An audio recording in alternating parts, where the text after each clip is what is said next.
What is up, everybody? Hopefully everything is functioning properly. It feels like it's been forever, and I feel like I have no idea what I'm doing. So we have a couple people in chat here already. That's cool.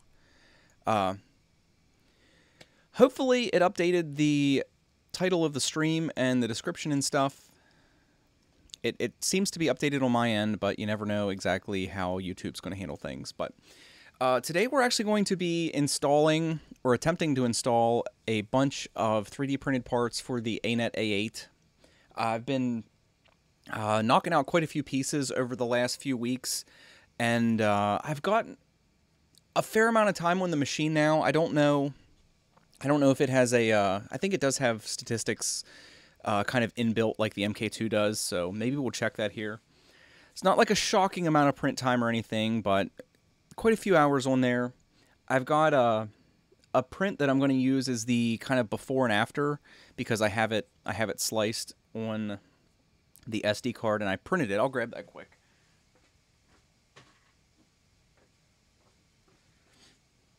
Exceptionally cool print. This thing is really sweet. Not a perfect print. There's more than one reason for why it's not perfect. One of the things that I did that I probably shouldn't have done was I experimented with some different support settings, and the supports kind of stuck to this bust a little more than I would have liked, but super cool. It's like a Beastman bust sculpt, and you can see overall it's a pretty clean print. And like I said, this came off the Anet A8. I don't know if I can get this to focus a little bit better. It's not bad. It's not a bad print, but there are problems with it. And one of the biggest problems the Anet has is the layer lines. They don't lay down. I'll show you in some of the other parts where there's like flat surfaces. There's a little bit of variation in the layer lines, and I think some of the frame stiffeners and stuff that we're going to install today will help with some of that. Get this to focus a little more. You can see pretty clean print, but there are some problems, especially like on his face and stuff. You can see kind of looks like a geographic formation where there's like sediment layers. The consistency could be improved. A lot of the things you're seeing are where, you know, I had to work to get the support material off. And I'll add the link in the description. This is from Duncan Luca, I believe his name is. And this file is actually free. He has a bunch of like ZBrush sculpted kind of things that he has done. I also have a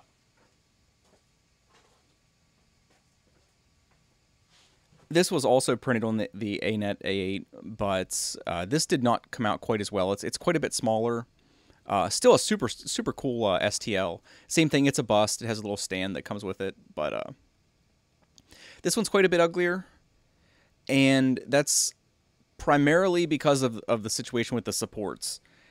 Being that this was a smaller model, the supports kind of over bonding really did a number on the details on this model. So this is the test we're going to use. Like I said, this is the before, and I'll do another video on this, but this is the before, pretty decent. And we can take a look at some of the like these just finished last night. I mean, the Anet prints, yeah, this is a totally acceptable print to me. This came off, like I said, last night. And there's some issues that I think we're going to be able to fix. Like, you see the ghosting on these circles and stuff. I think getting the belts tensioned a little bit better and the frame stiffened up a little bit more will help eliminate some of this sort of like ghosting that happens around certain shapes and stuff. But as you can see, overall, this is a really clean print. Can't complain too much. So I will take a moment now and catch up on chat. How's everyone doing? Looks like we have 38 people here. Holy crap.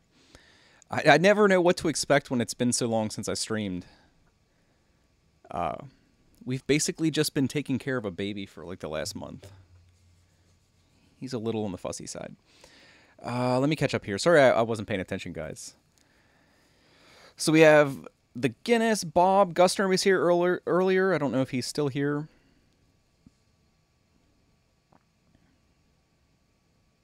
No picking on the fat kid. We won't pick on any fat kids here. Hey, what's up, Zapal? What's up, Patrick? What's up, Marcus? Mr. Dickface, long time no see. Yeah, it's been, man, it feels like forever. How is the little one? He's fine. Like I said, little on the fussy side. And he eats like you can't imagine. It's shocking. Like, compared to our daughter, he eats almost like triple what she eats as far as like bottles and stuff. It's kind of insane. Have I been working on the garden? Yeah, I have, but it's not good.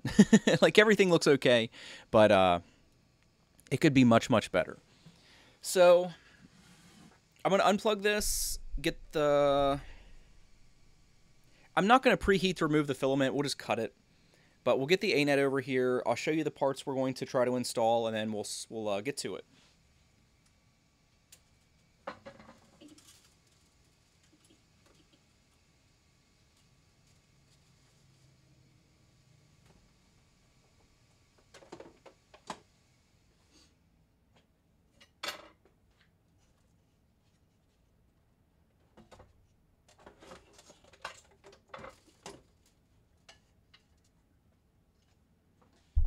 All right, we'll probably also talk about the A-net a little bit today, obviously.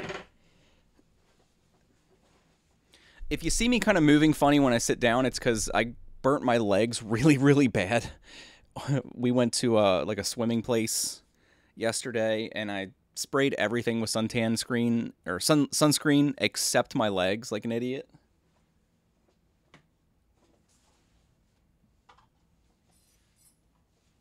And they got annihilated. Okay, so here we are with the A-net.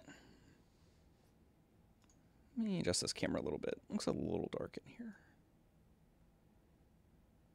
All right, does that look okay, everybody?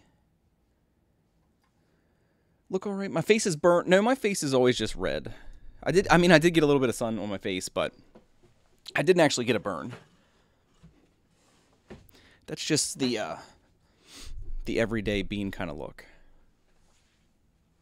Move this before I spill it.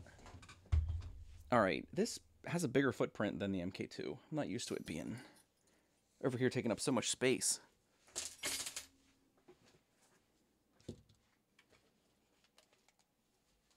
All right, there we go.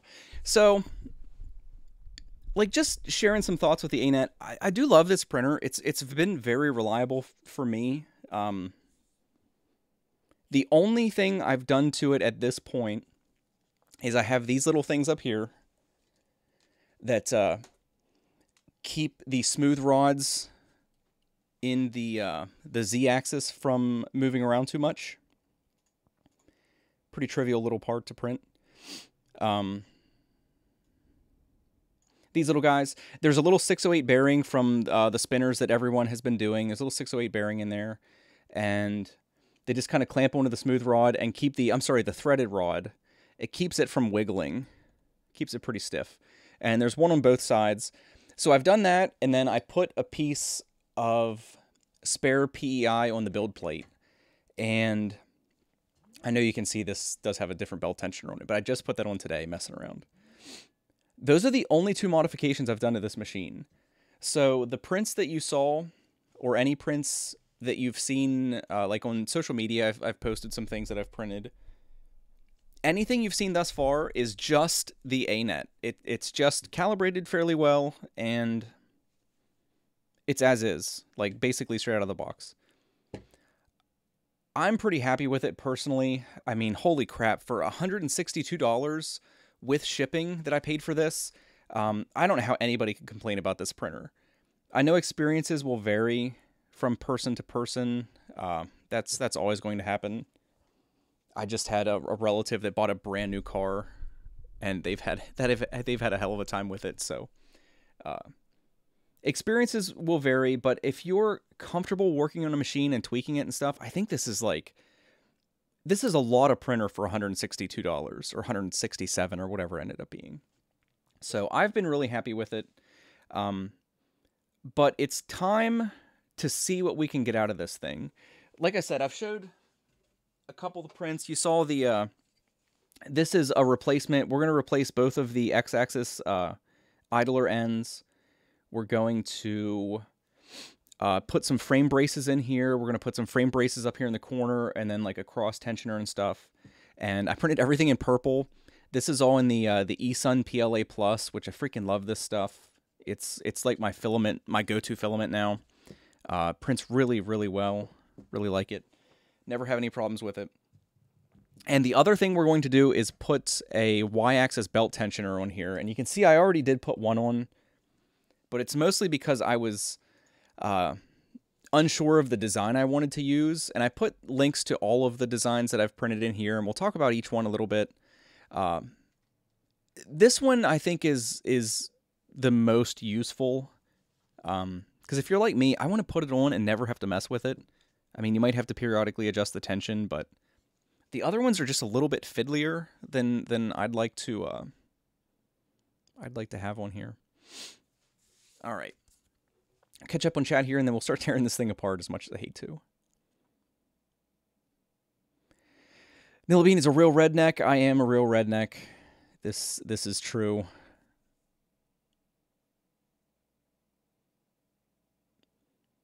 You've been getting bad temp runaways on your MK2. Marcellus, I had that happen too, but it ended up being my fault. I don't know what you're printing, but if you're doing any prints where the bed temp is over about 60 degrees and you have the cooling fan on, sometimes the MK2 heat bed can struggle to keep up. So I don't know if that's what's causing it, because I was having the same thing happened where I was trying to have the heat bed at like 100 degrees, and I also had the cooling fan on 100%. And with all that air moving back across this big flat heated surface, it just wasn't keeping up, and then you get like thermal runaways and stuff. So I don't know if you might be doing that, but that's what was causing that for me. If it's something else, it's going to be in a video that will be coming out in the next few days, but join one of the Facebook groups. They are so much help, and if that wasn't what was causing it for you, if you jump in one of the groups, there's almost certainly somebody on there that had the same problem and figured out how to fix it, or someone who knows about the problem and will help you fix it.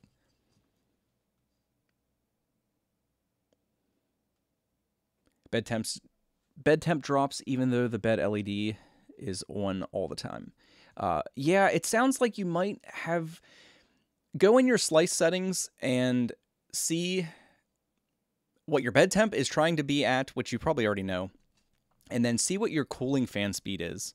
Because if your cooling fan speed is on over maybe 25% and your bed temp is over, like I said, about 60 degrees or so, that might be the cause of your problem. So you could try maybe turning your cooling fan down. Like Floor just said, though, you could also try doing a PID tuning on your bed, though if you haven't messed with your machine, that shouldn't be causing thermal runaways. If you never saw, I know you can't really see it here, but just kind of for shits and giggles, I put a piece of, I think it's 1/4-inch cork under my heat bed in an older video, which helped me stabilize my bed temps a little bit. You don't really need it, but it does really make them rock solid with the cork and a PID tuning. So yeah, thanks for that, Gusner. Okay, so let's go over the things we're going to install today. Links for most of these are in the description. This thing's pretty cool. This is a multi-piece threaded tube kind of thing. And the frame on the Anet A8 has these large holes, big circular holes up here that they use, I think, mainly for cabling. But this thing actually goes in across there and has these nuts that got printed, goes through those holes, lock everything in place, helps stiffen the frame. We're going to put this on. Those also kind of play nicely with these things. These are corner braces that go up in the back here, in the same general region as that thing. And I forget which is which. Unfortunately, some of these require a moderate amount of disassembly.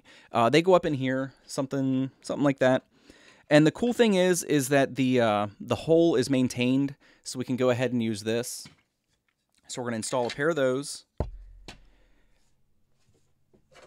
We have like I said, I've been printing my ass off, and all of these things have been printed on the A8. So, you know, I could have printed these on the MK2 and stuff, but I thought it would be more beneficial to people who might have one of these themselves to show that you can, even without upgrades, if you make sure you follow the instructions and calibrate everything properly, you should be able to get fairly nice prints.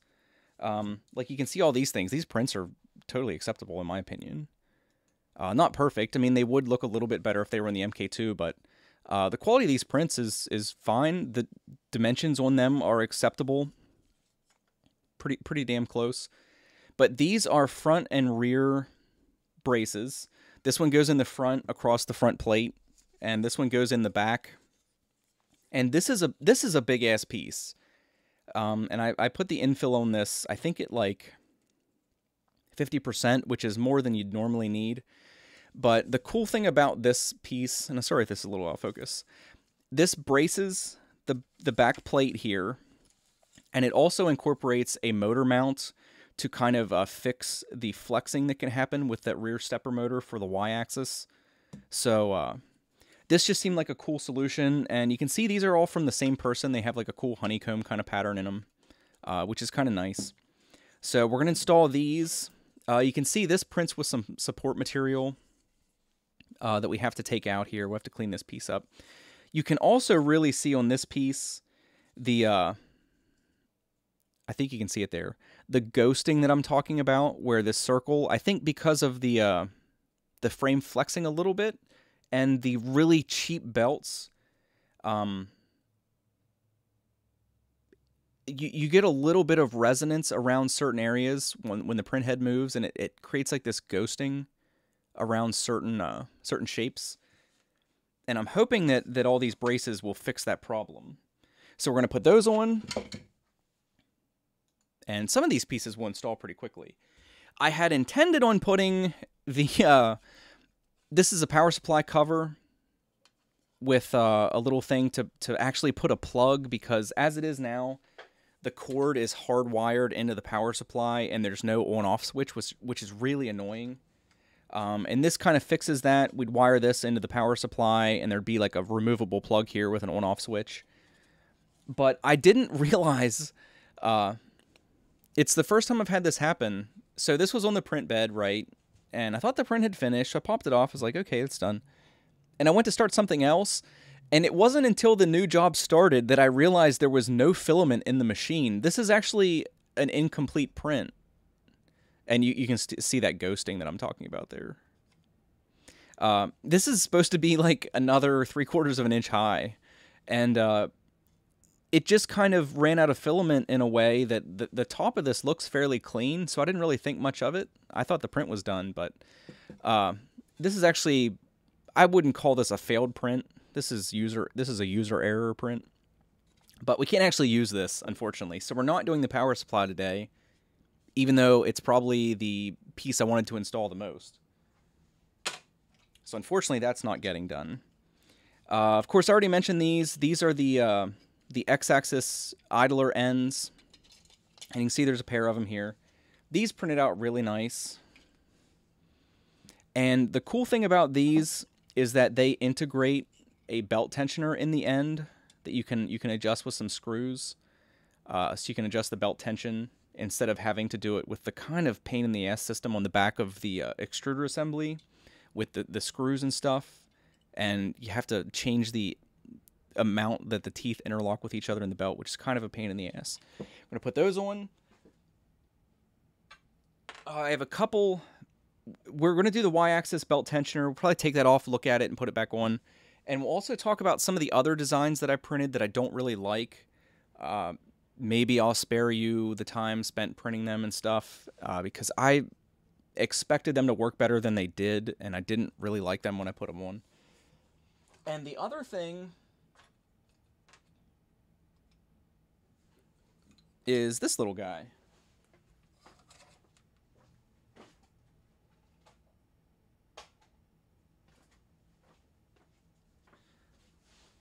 These are not necessary. These are little accessory mounts that go under the front edge of the heat bed and allow you to mount like a little GoPro. And they're pretty cool little pieces. I'm surprised how nice everything printed out on the A8. But they're these flat pieces that go back in under the heat bed, mount to the same plate that the heat bed mounts to. They don't actually touch it, so I hope PLA will be fine and it won't warp or anything, but we'll see. It might.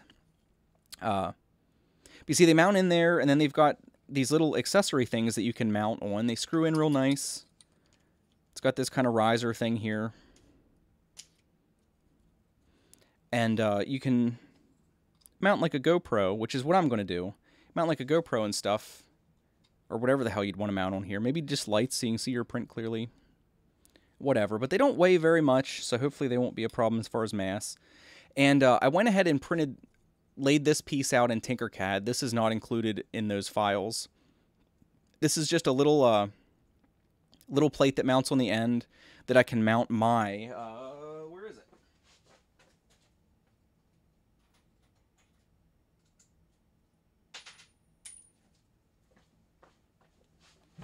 It's got the quick release for my GorillaPod on here, but...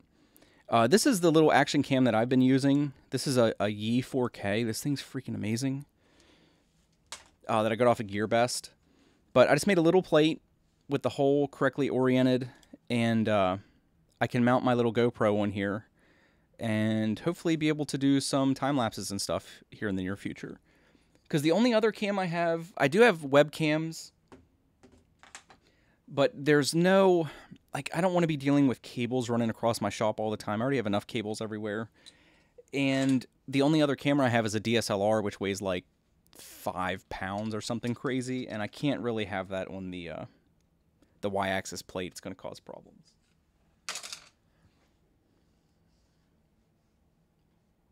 All right, so I think we covered everything. Let's start tearing this thing apart. And sorry again with chat. I'll keep up on things. The Wanhao, yeah, I do have a video that's coming out about the Wanhao USA. I should have had a Wanhao i3 a long time ago, and I ordered it from Wanhao USA, and I won't talk about it here much, but I do have a video that I shot. I went to my bank and stuff, and that's all sorted out. I'm not going to be getting the printer, but I did get my money back, and some of that money is where this little guy came from. But yeah, unfortunately, I ended up spending it on stuff that's not a printer. I got another lens for my DSLR and a couple other odds and ends that I needed for streaming and stuff. So, will not be getting a Wanhao i3 in the near future. And part of that is that I'm so happy with the A8 that I don't feel like I need the Wanhao as like a workhorse i3. I think this thing's like perfectly suited to that. Now that I see how nice it prints. So, yeah, the TLDR, don't buy anything from Wanhao USA until someone confirms that they've gotten their shit together, because they will just take your money as it is now, unfortunately. And also worth noting, Wanhao USA is not really affiliated with Wanhao China. They're two separate entities, and Wanhao USA basically just took their name in the States and was selling their products, which is legal, but it's incredibly misleading for people who don't know that they're not actually associated with Wanhao China. The Guinness AS using PLA with those parts. Yeah, this is all eSun PLA Plus in the purple. The only parts I'm somewhat concerned about are the accessory mounts that go under the heat plate, or the heated build plate. Hopefully they'll be okay. I think they'll be okay. If not, we'll pull it back apart and maybe print them in PETG or something that might resist the heat a little bit better. I also wanted to, before we get started, many people that you see with the A8, you'll see the cable chains. People print cable chains because they are really cool. I love them on the MK2. I don't really like them on the A8. They are huge. I'm sure some of you have seen pictures of A8s with cable chains on them. especially the ones for the Y-axis. You end up putting the build plate sideways, so the cable's on the side, and the cable chains are like this huge thing on the side. I just don't like it, and I don't like how huge the assembly is on the X-axis. So at this point, I'm not going to be putting cable chains on this. We're just going to use the wraps and make sure that we have some stress relief coming off the connections. Might change in the future, but for now, no cable chains because they're freaking humongous.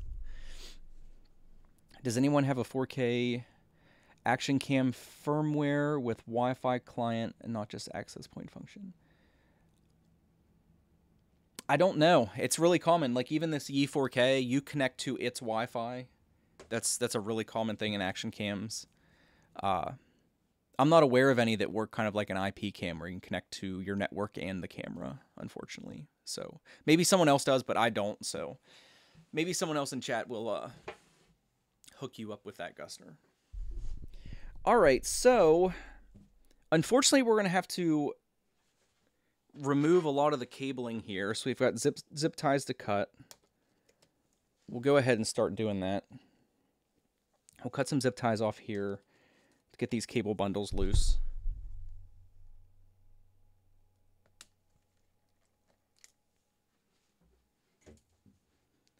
Because we need to, being that some of the things we do, maybe we'll put these top braces on first since they should be the easiest things to install. Being that we need to put things through these holes, these cable wraps are going to have to come completely out, which kind of stinks, but it's not the end of the world. And with the way everything is wired, it will have to come from the control board side. So I'm just going to yank all these out. We'll have to recheck all our wiring, obviously, when we're done.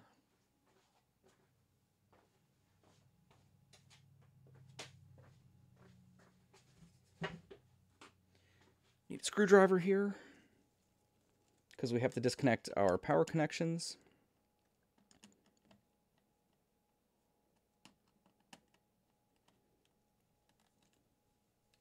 All right. And some of you might have noticed one of the things I didn't print to install today are some of the board covers. Like there are control board covers and stuff that you can print. But the long-term plan is to install a MOSFET on this. Though it's possible I'm going to come up with my own solution. I might just design a little MOSFET board because I don't know how much I love the ones that people have been using, and I haven't gotten a lot of time to look at them. So again, my opinion on that might change.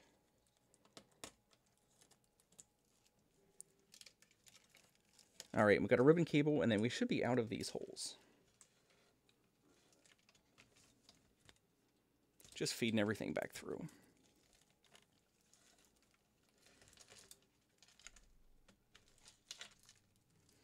All right, so we're out of there.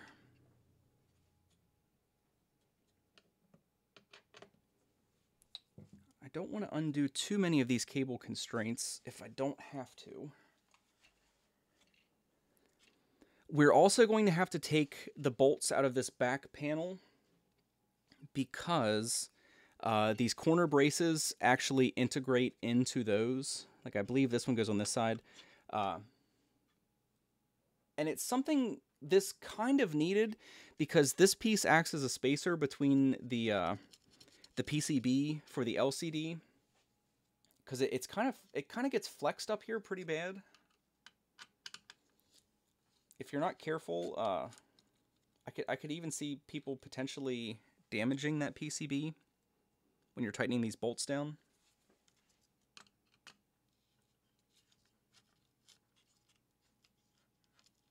All right, so take those two out. There are some spacers in here already.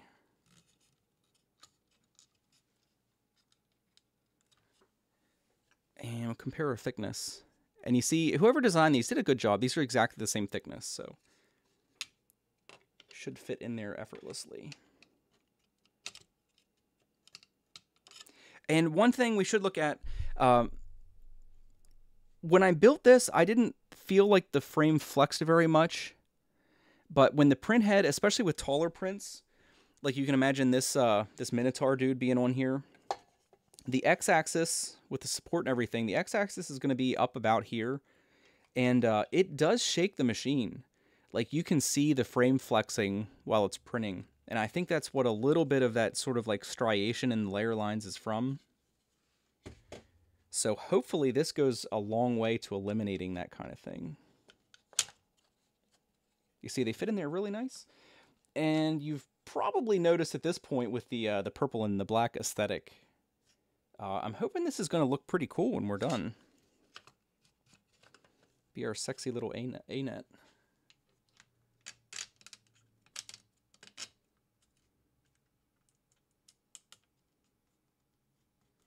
All right, no big deal putting this piece on. I knew these would be easy.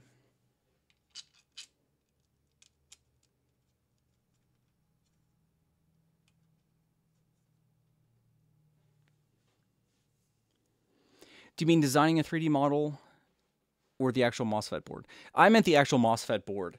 A lot of the cases people have are already pretty good. I wouldn't mess with those.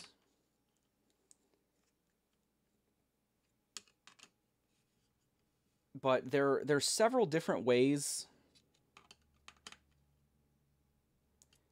To implement a MOSFET, and I just want to spend some time looking at it and make sure the ones that we're using or people tend to use are kind of suitable for a printer like this.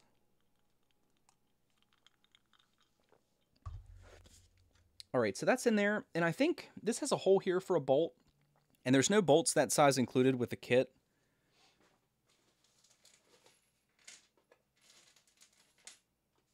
So I stopped at my hardware store and got a bunch of different size M3 bolts. And we're just going to put a little, I think this is a 16 millimeter M3. And a little M3 washer. And we're going to bolt this into place. And I'm going to use a washer on both sides, I believe. If I have room in the bolt, I'm going to. Yeah, we have plenty of room.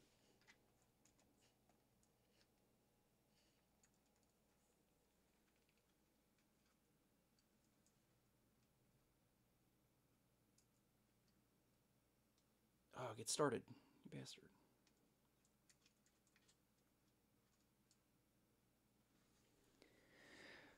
The mods will help, and if they don't, there is always the AM8 rebuild. Is that one of the extruded aluminum ones?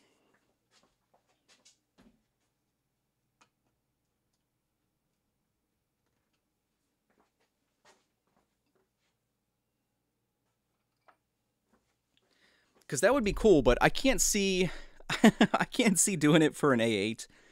If I'm going to upgrade like an i3 style printer with extruded aluminum, I'm probably going to start with a better printer in the first place. Just to have some slightly better hardware on it.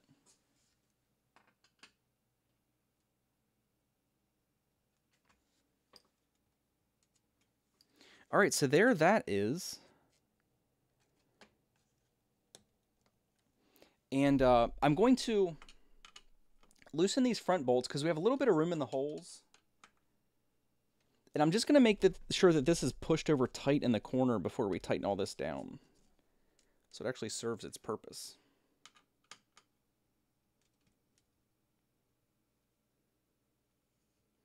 Oh, I really don't like how this is up here.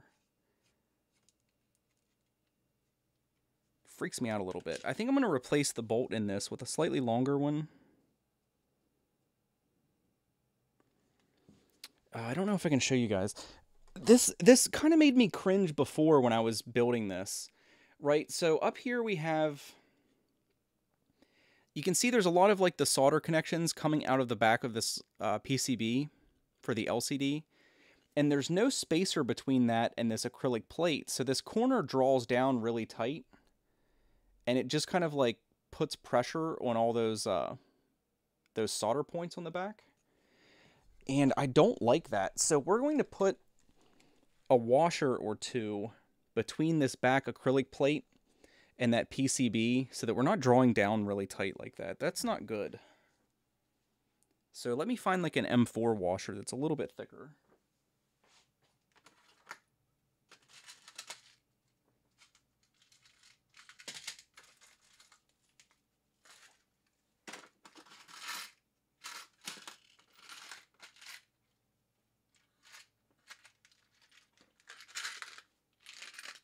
Or if I had thought about it, I would have printed some little spacers. I don't really have anything suitable, unfortunately.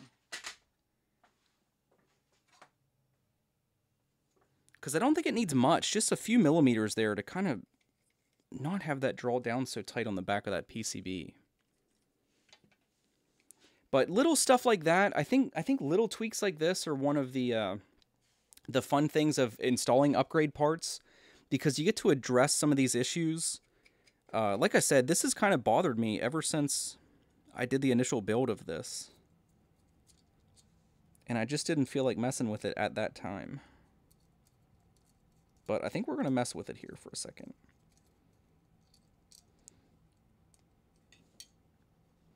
Yeah, or I guess I could use these M3. I could just use 2 of these M3 washers if I can get them to stay in there. Yeah, they're super thin.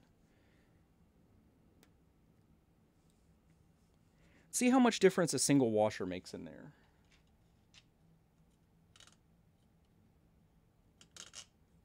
It's going to be a little bit of a challenge to get that in there.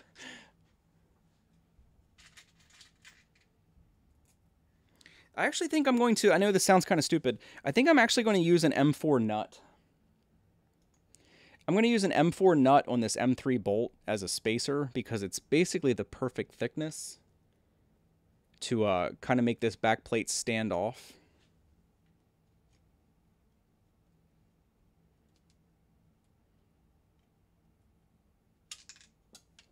That way we can actually draw this down tight so our corner bracket really makes this robust.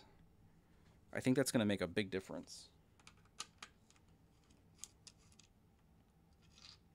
Plus, another thing, while we're talking about things that bothered us, it's always kind of bothered me that the front bolts, and that's a little out of focus, have like the cone under the head as opposed to having a flat head, and they kind of stress the acrylic on the front. So replacing those will actually solve that problem as well, which is kind of a bonus.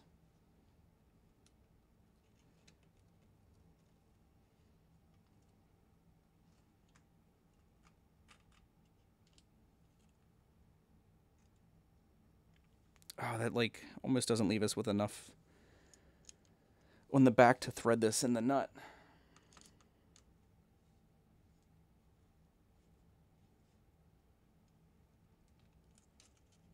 It actually doesn't. Damn it, that was like the perfect solution too.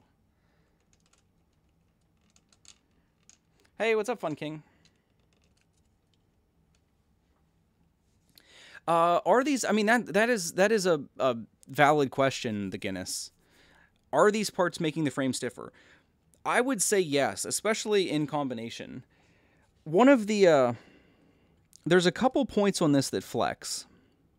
And it's mostly in these black acrylic uprights here, because they're single plane.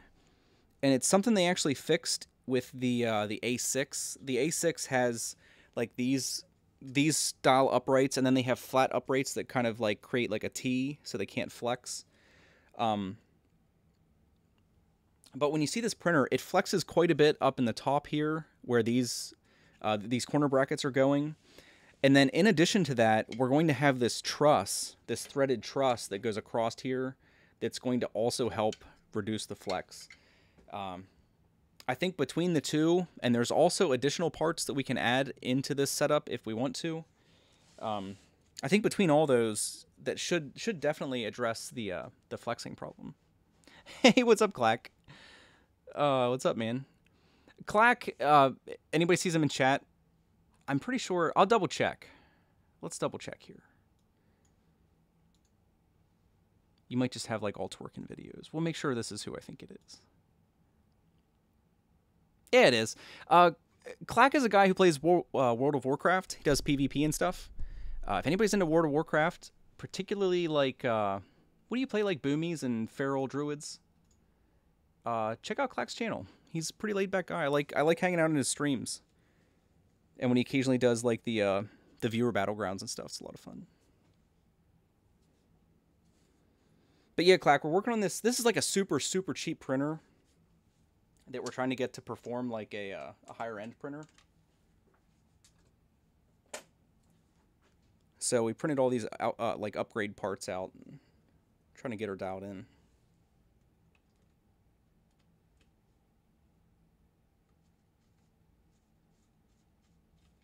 All right, so I'm going to go ahead and use an M3 nut up here, as much as I don't want to.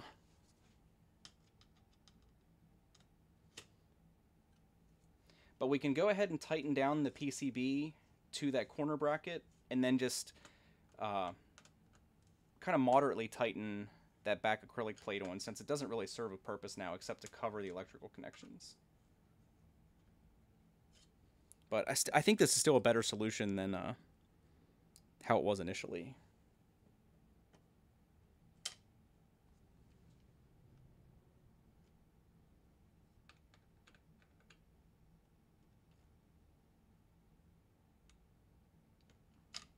All right, that's so much better. That makes me happy. That is so much better. All right, and then this one doesn't have to be very tight on the back. It's just holding the cover on. So let's take a look at what we did here. Pretty basic, but like I said, it is worth noting because I think this is a potential problem area if you're not careful tightening this up. So before we didn't have anything in there for spacers. And let's adjust this camera.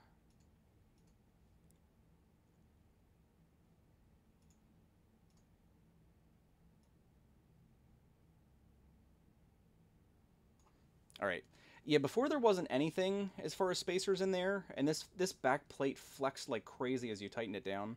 So now we have a nut in there that's actually tightening this whole assembly up, and then a nut on the back to actually keep the back acrylic plate on. I think that's much better. Okay, so we'll quit screwing around. We'll do the other one the same way. And that'll be that for the corner bracket.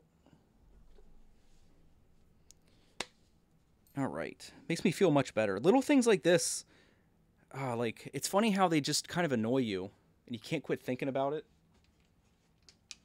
Because I've thought about this quite a few times. About how it annoyed me that this back plate flexed so bad.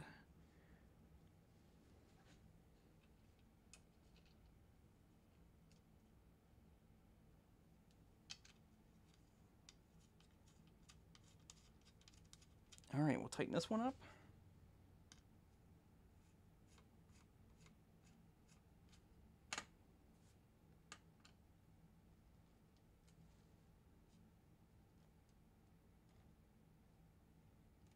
Very good, and the back nut, and we're good to go. One of the other really cool things about this printed strut is that it's hollow, and you can actually put your cabling through it. Like they put in and out holes for these cable wraps and stuff. So we can actually put our cabling through here and put it out through the holes right to the control panel and stuff, which I think is very, very thoughtful of the person who designed these files. I think that's like fantastic.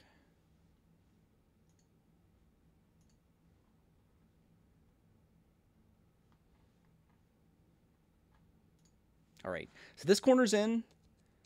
I mean, it's not night and day, but I would say it's stiffer already. I think the truss is what's really going to stiffen this up. And we'll have to do the same thing over here. We'll have to undo some of this cabling. Get our ribbon cable out of the way. Anyone else have a CR10? I don't.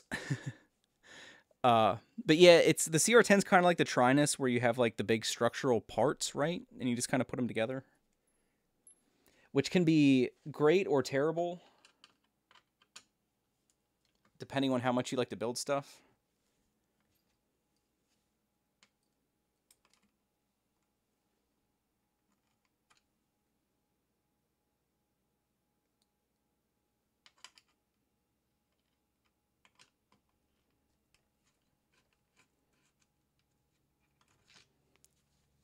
All right, get these off.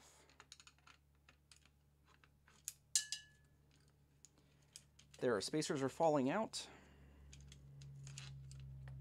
which is good. And you see this one's a little truncated on the edge because it goes on this side, and there's the actual LCD display is kind of in the way, so they've made space for that. We'll go ahead and bolt it on the side here. The right length bolt. Again, M3 washer on both sides, just because we want to tighten these up nice. We don't want to crack, we don't want to collapse our 3D printed part, and we don't want to crack the acrylic, so it doesn't hurt to put washers on them.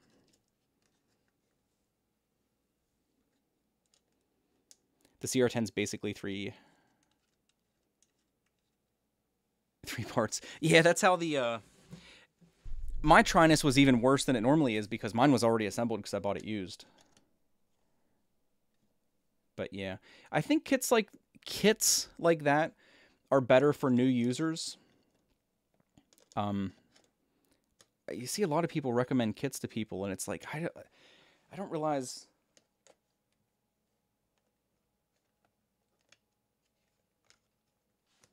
It's easy to not realize like how much work can be involved in doing a kit if you're not really kind of savvy to that kind of thing. So I always hesitate to recommend kits. Like, I love the idea of having a kit so you get to know your machine kind of intimately. But I know it's also like a potential nightmare for someone who isn't really fit to do a kit. All right, so there's that in there. How I do it. Did I get my money back from Wanhao USA? I did, but by force. And no, I didn't go buy the one from Micro Center yet. I'm so impulsive. I actually spent the money like immediately. I got an action cam for some projects that I need to do, most of which are 3D printing related. And I got another lens for my DSLR that I've wanted to get for a long time. So I probably will. I don't know. I was talking about that a minute ago. The entire reason I wanted to get the Wanhao or one of the equivalents was to have like a workhorse printer. But this thing is basically it now. Especially once we get all these things on and I do some more tests to see that if we've really addressed the problems with the frame itself. I have an E3D V6 Lite over here that I want to install on this. Which I think at that point, this thing will likely perform as good or better than the Wanhao. Because this thing already prints really nicely, in my opinion.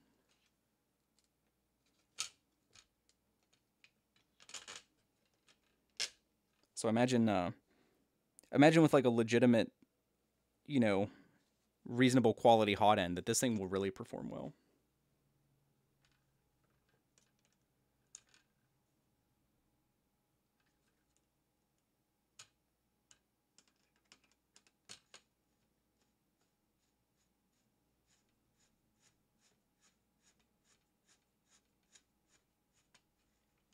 It's funny, and it's kind of like, I don't know, it's funny to me, but I'm really excited to see this thing with all the purple pieces. When I started printing them out, I was getting like more and more excited the more pieces I had. Because I think this is going to be a cool looking printer when it's all said and done.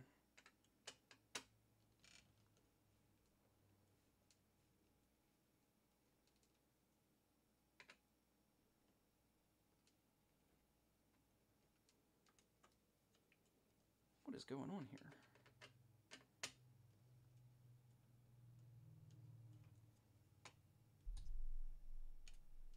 All right, that's nice and snug. And unlike the other side, I'm going to wait to put the back nuts on because it draws it down and makes it really hard. So we'll go ahead and put the bottom in here.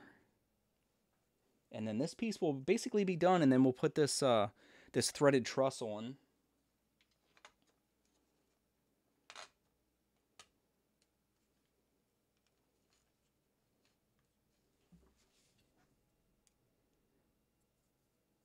But yeah, the money is gone.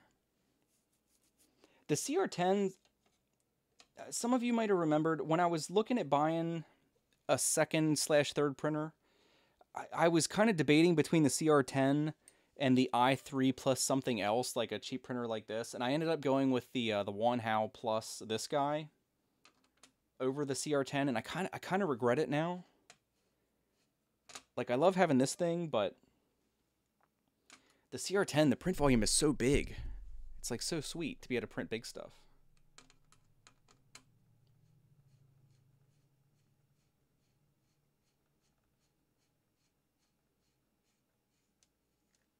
So I'm kind of jealous of all you guys that got the CR10s. Because there's things you can do with that you just can't do with, like, the, what are these, like 210, 200 millimeter-ish ranges, most of the i3s. There's so many, like, opportunities with having a big build volume that you don't have with these size machines.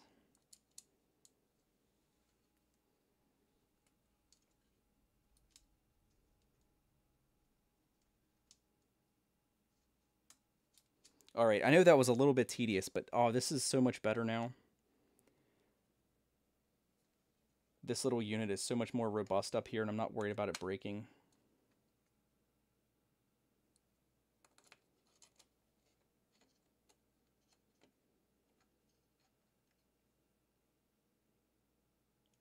It's funny if I said that and it's about that time it goes crack. All right, very cool. These acrylic plates are parallel up here, which is, I think, the way they should have been to begin with. I'm kind of surprised the kit has you kind of drawing that down. I know it's a little tough to see. But you can see those front and back acrylic plates are parallel. Nothing's pinched on the PCB because we've got, like, nice double nut spacing there. All good. Not risking damage to anything. By drawing that down too tight, we can really tighten it up nice, which is good. All right, so there's our two corner pieces. Look pretty cool already. Can't really see them too much from the front, but they do look cool. And the frame is stiffer already. Still got a little bit of movement, but good start. Solid start. So now we're going to get our truss, and this prints in, how many pieces is it? I think like 7 pieces. Because we have 2 of these, like, threaded rods. You see they print pretty well. The threads work nice. I did take all these nuts and stuff and kind of, like, I worked my nuts pretty good, I gotta say. But they kind of, like, have reverse threads on both sides so you can tighten this central nut, and there it goes. Because that one threads this way, and this one threads the other way. So you can adjust the overall tension by just turning this central nut, which is, see there, it's drawing both sides in. Super cool piece. It's fun to play with. So we're going to take the end nuts off. And I'm not sure which way this goes. We're going to have our extruder wire coming up.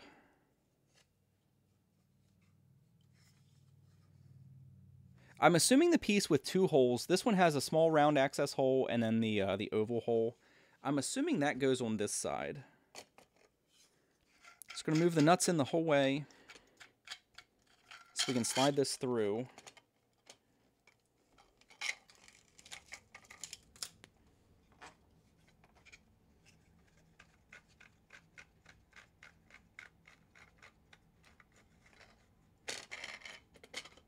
There we go. And it sits in here like this.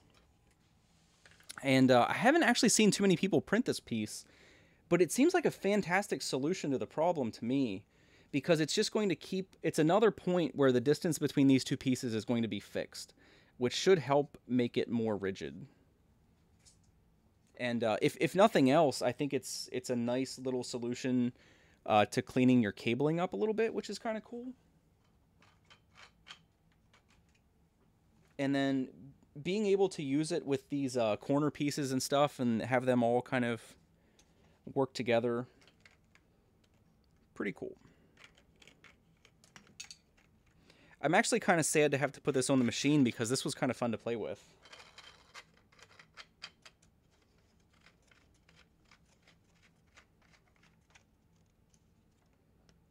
It was kind of fun to, like, my daughter liked playing with this, threading it apart. And doing all that stuff.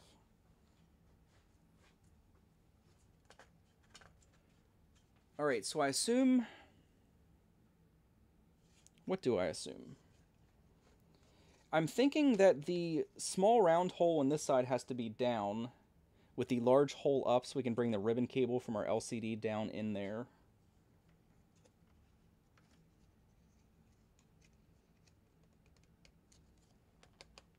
So we'll snug that up. I won't tighten this down too crazy yet. And then I assume on this side, our big hole has to go down.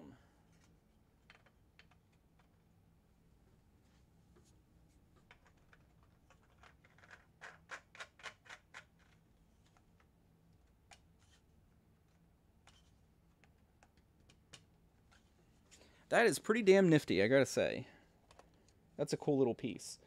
And then once you have these outsides tightened up, which I don't really...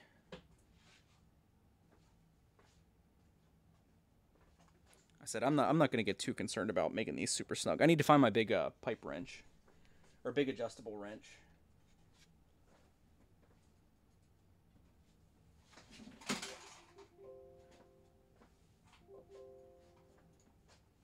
Whoops.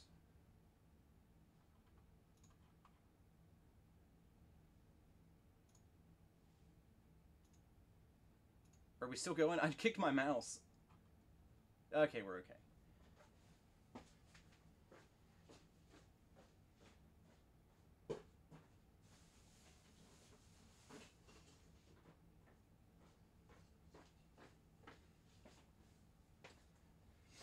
Alright, so this is a lot of wrench for these. And it's still not big enough. It's the biggest adjustable I have, I think. So, I'm not gonna do it right now, but I'm gonna print out a pair of big purple wrenches for tightening these. And, I'll put that on my Tinkercad page, because that might be useful to anyone that prints these. But having two nice big wrenches would be nice. Okay. Snug those up on the end. And then the sweet thing is you can just, like, pretty easily add tension in the middle here by adjusting this.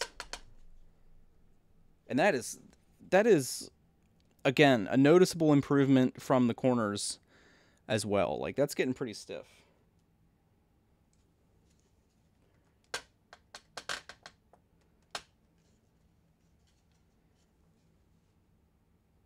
Very cool. Yeah, now like the table is wanting to move before the frame is wanting to flex. Pretty cool deal. All right. Plus, it looks cool in here being purple. I've seen people ask. I think it was on the Tinkercad page for this file. If you could use it as a handle, because it's kind of like shaped like you could. Don't do that. It's only well, this is PLA. I guess you could print it out ABS or something, but not quite tough enough for that. So now we can redo some of our cabling. I think we'll bring the extruder up through this side.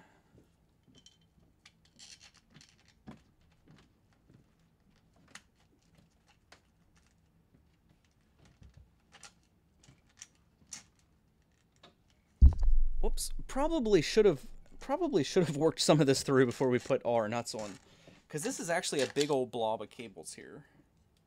I think I'm going to fold it back.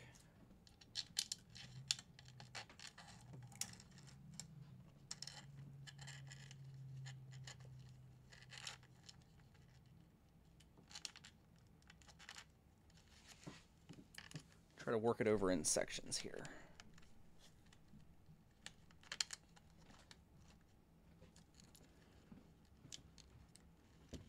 I think it's going to come, though. We just had to, like, put some of the connectors forward and some of the connectors back.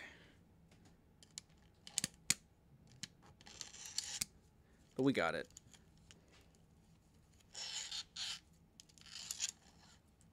Very cool. I think, like, little things like this are what's going to keep me from, in the long run, putting cable chains on this, because I just don't think it's going to be necessary. So this is our LCD plug, little ribbon cable. I maybe should have put this in first. This has a pretty big connector on it.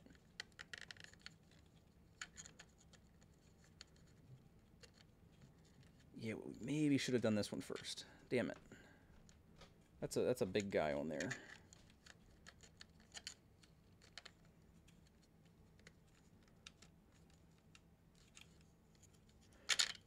Shit. Well, we can pull this back so it's not in the way of that, and then just pull it back out again. But make note of that. Do your ribbon cable first. I forgot how big the connectors are on that thing.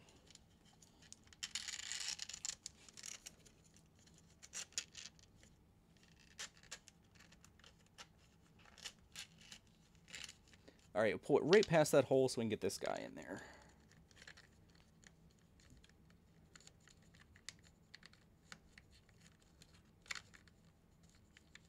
Then he's gonna slide in here kind of sideways. But once the connector's through, the cable itself isn't that big.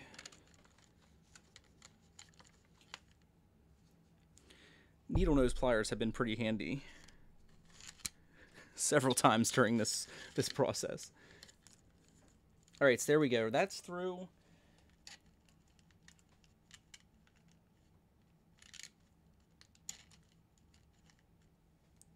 And then I think we'll do this last. I think, yeah, this doesn't have a very big connectors on it, so we'll do that last. So we'll get these guys back through here.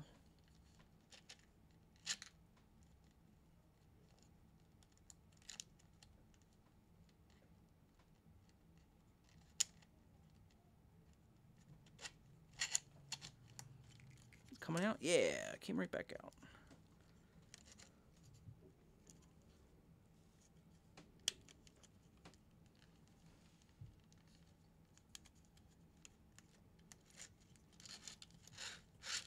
All right, that is a tight fit, for sure. All right, and then the last one is the heat bed connection, which we will bring back up through here. There's no reason not to.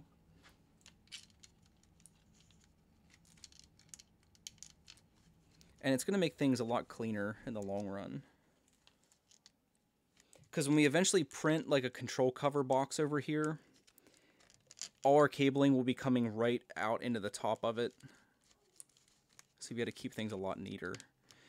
And I think when we eventually do a control box print for this, I might end up trimming a lot of length off of these cables. Some of these are really long. They're quite a bit longer than they need to be.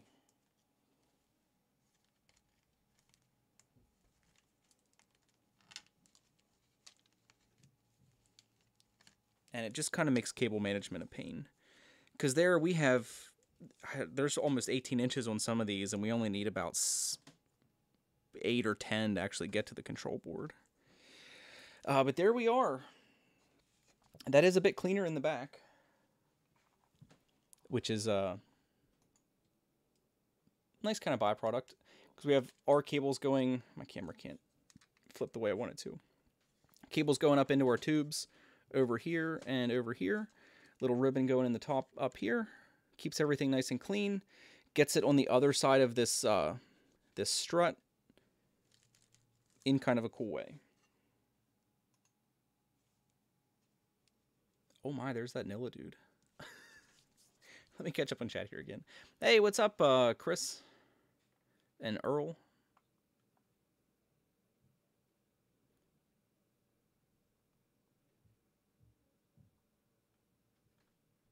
But yeah, it's just so cool. I know it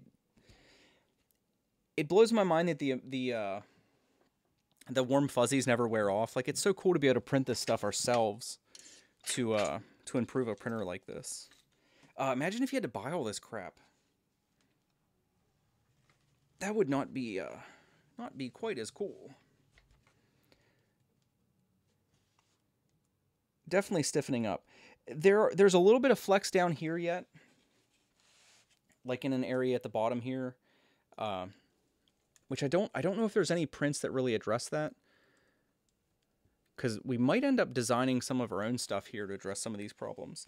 But in this area, like, we have this flat single plane, and there's not a lot really, like, I can see it. I know it's a little tough to see, but I can see it flexing where it meets this plate a little bit. And these are already pretty tight. I've went through and tightened everything up. And I'm afraid to draw it too tight. So we kind of need a piece here, and there's some holes already in this piece up here, and there's a hole here that goes through. I could see creating a piece that would bolt to this upright and slide down between this front plate and bolt to it. Which I think would really, really stiffen that area up, and it wouldn't have to be very big. But we'll cross that bridge when we come to it.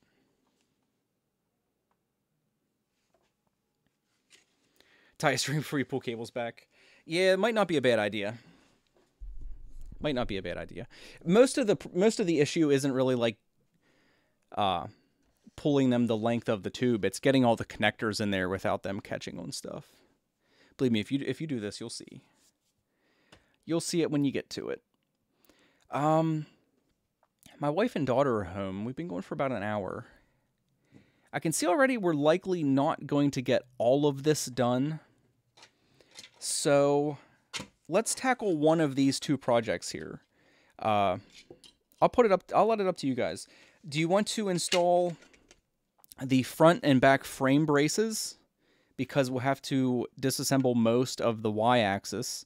Or do you want to see the X-axis stuff go on? I got to say, I'm more interested in seeing the X-axis stuff. I think it's going to be a little bit more difficult, but I'll let it up to you guys if you want to just say which you'd prefer to see. I think these are actually going to serve... I don't know. I'm kind of torn here. Let's put the front brace on. Let's see how this goes. We're going to put the front one on. The back one's going to be quite a bit more involved because we have to take the stepper motor off. But if we do this front one, we can also talk about the tensioners, which I think is worth kind of talking about because they are not all created equal. We might actually be able to leave this tensioner on. I don't think we can. We'll go ahead and take it off so we can take a look at it. Because like I said, I printed out, I think 4 or 5 different tensioner designs, and I don't like any of them except this one. And I put them all on. Because I printed the first one out because I thought it looked cool, and I was like, well, that'll be, you know, a cool solution to this problem. Cool little piece. We'll be good to go. And then I put it on and hated it, like, instantly. Just instantly hated it. All right, so let's take a close look at this one while we take it apart, and you'll probably see why I like this one. This, just from a design perspective, this one is just very straightforward. It's kind of robust. Like, I'm not worried about this, like, flexing or breaking or anything. So, in the front here, I know it's a little tough to see. We have 4 holes here. And it's where the default pieces, which I do have laying here. Oh, I have one of them. There's a pair of these pieces. And you see they go through the little holes there. Bolt comes through the front, holds them in place. And then you have your little pulley that goes on a bolt between a pair of these. And it holds the Y-axis belt, right? Works okay. Totally non-adjustable. And it's much like the MK2 where you have to adjust the belt by screwing and unscrewing a freaking clamp underneath of here and like shifting the belt a little, like a tooth or two forward or a tooth or two back. And it's kind of a pain to adjust. So this kind of sucks. Plus, it's kind of inherent to all of them. This front plate bows. This front plate bows. And it doesn't really take that much tension, especially when you're tensioning your belt, because this requires a moderate amount of pressure on it to get this cheap-ass belt to tighten up nicely. And this front plate bows, and I think it's part of the thing that gives you like the sort of ghosting, is because this front plate is almost like a spring when it's under tension, like it flexes. So when the mass of the Y-axis like shifts forward and back, I think it's like flexing a little bit and it springs a little bit. It causes some of that like weird pattern ghosting. So anyway, let me grab one of the first designs I printed. I printed this one first because it was simple. It requires no hardware. It has 3 pieces. There's this little plate, a little screw piece, and this assembly is all one piece, print standing up. You don't really need supports, but I threw some supports under there just because. Printed okay. And the way it works is it goes on the inside. It fits a little snug, if I remember correctly. Hopefully I can get it to go through here, you bastard. Goes through there. Sorry for the camera angles. I know they're terrible. Doing the best with what we got here. Goes through there. Your little plate slides through. It's kind of captured by the little teeth. And you tighten it up, right? Straightforward. I was expecting it to work well. It really doesn't, unfortunately. Because when you tighten this, there's nothing keeping this front plate in place. And it kind of wants to walk out a little bit. Like when you tighten it, it just kept wanting to like slide out. It wasn't popping the whole way out, but it was sliding to the side. And it just really kind of bothered me. So even though this is right there, it was doing it even without much pressure on it. Like you center it up and it kind of like wants to walk to one side when you tighten it. So I think if they would kind of capture this in some way in this design, so it didn't walk side to side, I think this would be an okay solution. Works somewhat okay. But this being like this just kind of makes it a no-go for me. Didn't really like it. So that was the first one I printed.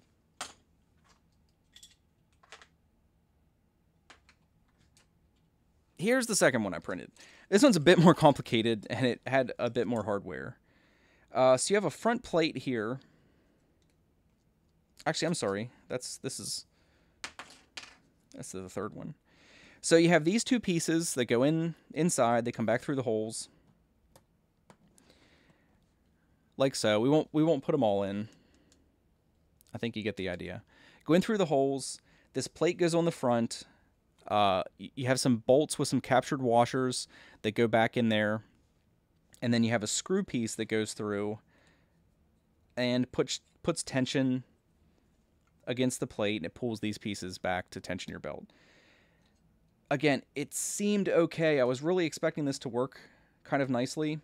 But the problem I ran into was that it didn't want to tension the belt straight. I don't know why. But these things kept wanting to like torque one way or the other. And it caused a situation where like the pulleys were rubbing unevenly on the little bearings that it came with, little sleeved bearings. And it would click because the teeth were hitting. I don't know if you can hear that. When it goes to the side, it kind of clicks a little bit. And it was keeping the belt from running true. And you could like manually adjust it. You could kind of force it a little bit and get it to shift, but it kept kind of working itself crooked, and I couldn't figure out why. I tried sanding all the surfaces to right angles and stuff, and I just couldn't get it. I tried squaring up the screw piece so it was nice and flat, and just didn't seem to work out. So anyway, that brings us to this one. And I really like this design. I think this is very straightforward. It's very mechanically strong. You have a front plate here that goes... it's got a stupid Anet A8 on it. Actually, that's what this other plate was. I actually popped this into Tinkercad, took the A8 off of it just because I didn't like it. But I haven't switched it. So this goes through the front, 4 screws in it, goes into this back plate, so this clamps very, very securely on the acrylic piece. There's some captured nuts back here. And then the way the tensioner actually works is there's a fixed axis here, the pulley's mounted there, and then there's a bolt at the top that adjusts like how tense or how much tension's on the belt. Works fantastically. I love this design. It's very simple. Everything's very strong. Like when it's on the machine, like I don't feel like I ever have to worry about this. It's very easy to adjust the tension with just like a hex wrench from the front. Really straightforward. Really like this one. If you print any Y-axis belt tensioner, I would really recommend this one. Like I said, hopefully that'll save somebody some time printing out all the other ones. Anyway, thought that was worth mentioning. I thought it was worth having a small conversation about. All this purple Fun King is eSun PLA Plus, the PLA Pro, which I think is more than sufficient for this stuff. Should be anyway. So what we're going to do to install this is we have to undo... Where'd my big ass adjustable go? This is kind of comically large for this. This piece is going to prevent that front plate from flexing like we were just talking about. So to put it on, we're going to have to undo the nuts on our threaded rods, which is no big deal.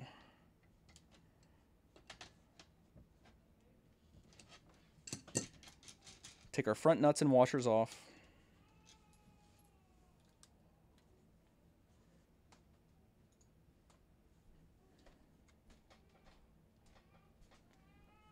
And we'll fix the focus here.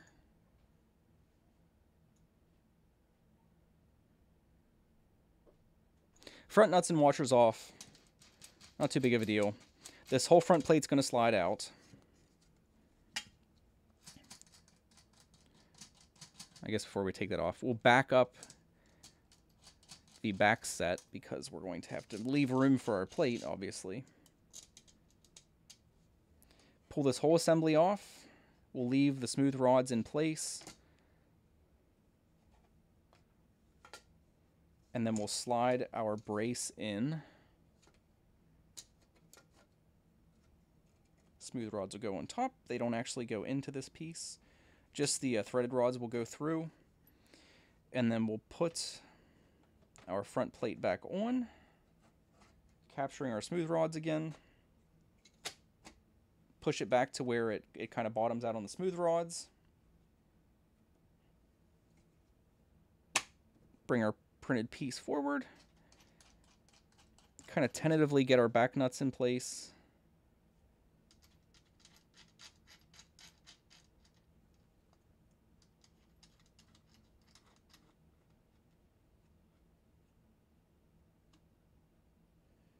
And then reassemble everything. I knew this piece was going to be one of the easiest ones to install and have actually some of the largest impact, because hopefully now this front piece will not flex. And I think that should eliminate some of the ghosting in the Y-axis. I think it should. And I'm not going to really tighten these up too much right now. I'll come back and make sure the axis is square. Just sort of snug them up.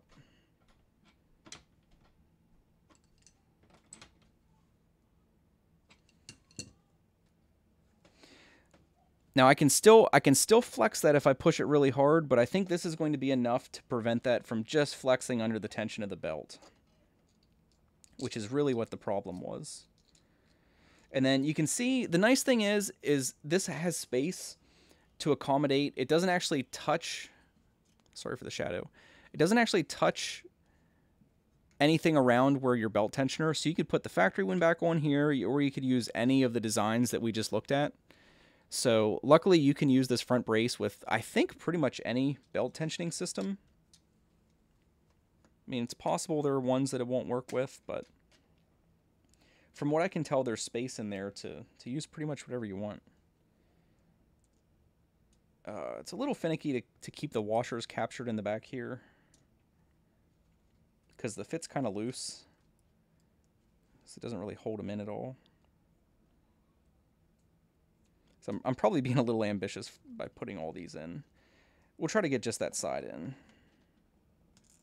And it fell out. We'll use a little bolt to hold that in there. Until we get one of these started. And it fell out. Son of a bitch. Let's try to get one of the top ones. I had to deal with this when I did it the first time around. We'll open this up. a little bit better access to it.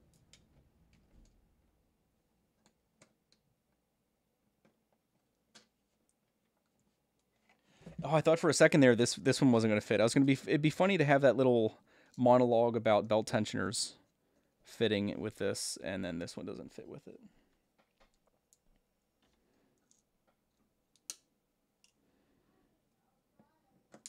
Oh, I can't get it.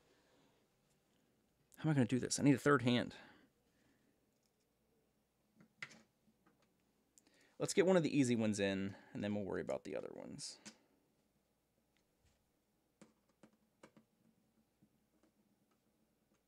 There we go.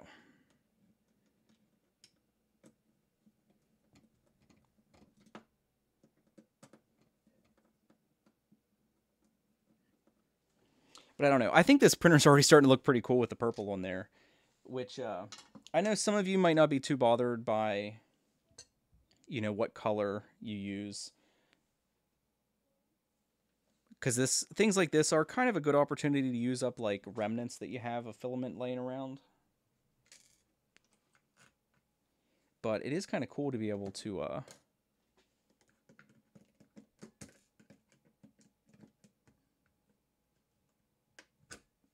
really change the appearance of a printer like this. Like, this is going to look like a completely different printer when we're all said and done.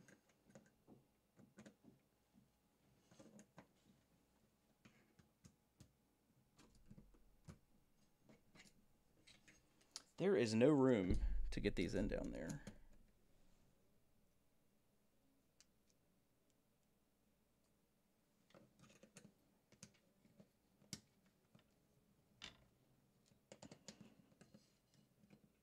Oh my god, this is so bad.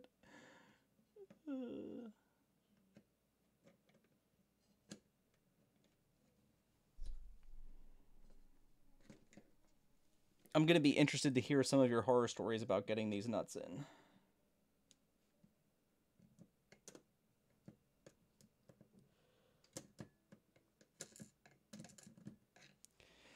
It was already tight to begin with, and now with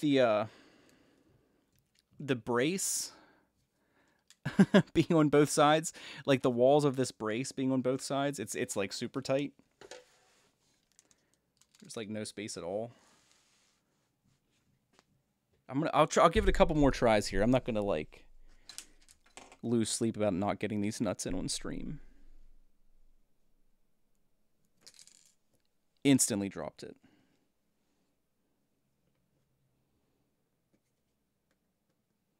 Try to slide it down along the wall.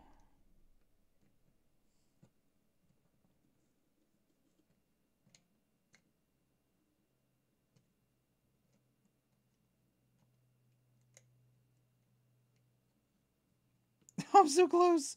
No.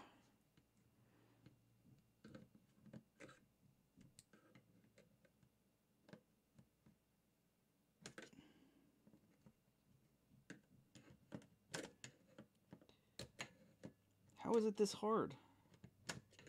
How could it be?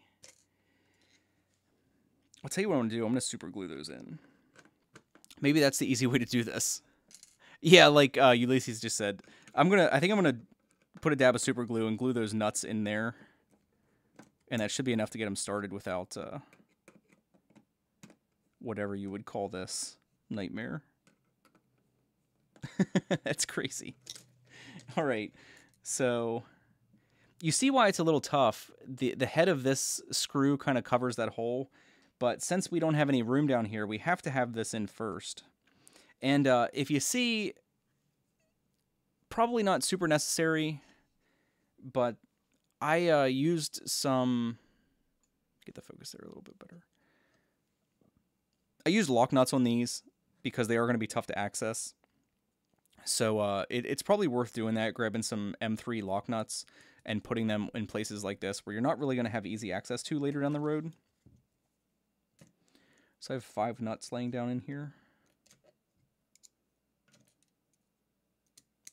It's kind of funny. Okay, let's get some super glue.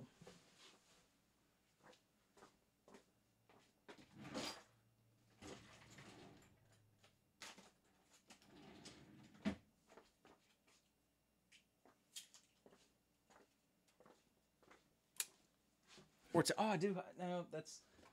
Yeah, I do have super glue. Okay, I was going to use some tape because I couldn't find my super glue. All right. So we're going to get this in here. Okay. Where's my piece? Oh, here it is. Damn it. Okay. So we're going to put a dab of super glue in there. Hold this nut in place. Oh god, we're going to have... Something bad's going to happen here. I can feel it already. You can see it's hard to get in even having it right in front of you like this. Get in there. There we go. All right, there's the first one. And we'll go ahead and super glue the other side in too. And the top ones aren't that difficult.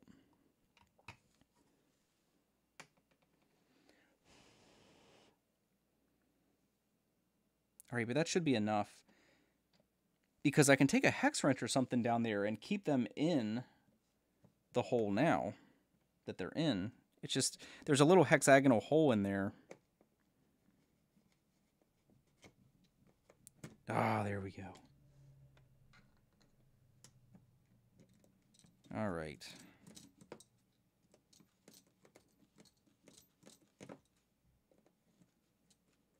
Did we get it? Yeah, we're good. Okay. And then these ones are pretty straightforward. Top two are easy. But I ended up making, hopefully some of you are lucky like me. I happen to have like a little like Amish run hardware store right down the road from me that has a freaking fantastic hardware section where they have everything. Like they have a whole aisle that's nothing but hardware, which is obviously not that uncommon for a hardware store. But they have things that like even like my local Lowe's and stuff doesn't have. So like I can go and pick up, man, they have a variety of like, even down to like M3 and M2 bolts and nuts. And it's worth taking a little bit of time when you're doing this stuff and making sure you have exactly the right length bolts.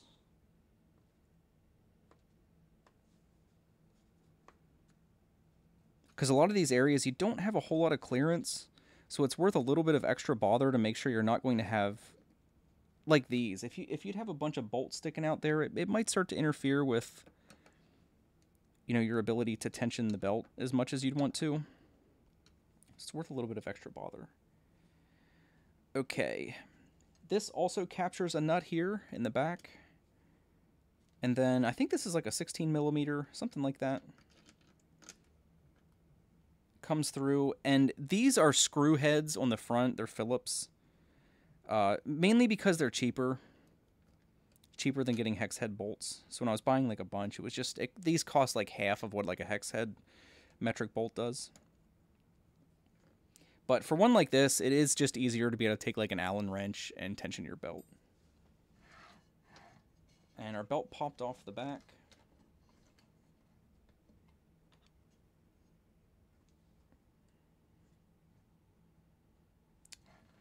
That seems like the belt's shorter. What the hell? I need to untension that a bit. But I can see now we're not going to get all this stuff done today.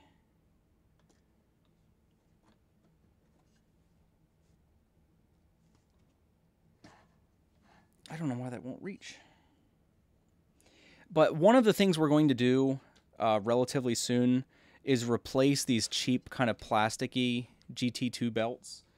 I have some material already. Like this stuff is much higher quality from Open Builds. This is like a nice rubberized GT2 belt that I think will, for one, it flexes a lot more. Like it'll flex around the cogs a little bit tighter. This stuff doesn't want to like flex very much. It's very stiff. Like you can see around the pulley and stuff there, it's a little tough to see, but around the pulley and stuff there, it doesn't want to really conform to the pulley. So you end up having to like really tighten it up to actually get the slack out of it. And I think with some quality belts on here, you'd be able to run this at with a lot less tension and still get better results. So we are going to do that in the near future. We're going to replace both the Y and the X-axis belts. Because it doesn't really cost that much money in the long run. A dab of nail polish will work well as thread lock. I've never done that. Ace Hardware has a good metric selection. It just kind of surprises me how bad the metric selection is at places like Home Depot and Lowe's and stuff. Like, our Lowe's has... I mean, they have bolts and stuff, but man, their selection is terrible. And I don't think they have any M3 or M4 stuff. So, like, you're completely out of luck if you want any of that stuff. But there we have it. And the best thing about this is this front plate, like, I can already tell a difference. This front plate doesn't want to flex as soon as I start to tighten this belt up. Because, like I said, these cheap-ass belts require quite a bit more tension than, like, a high-quality belt does to actually get all the slack out of it.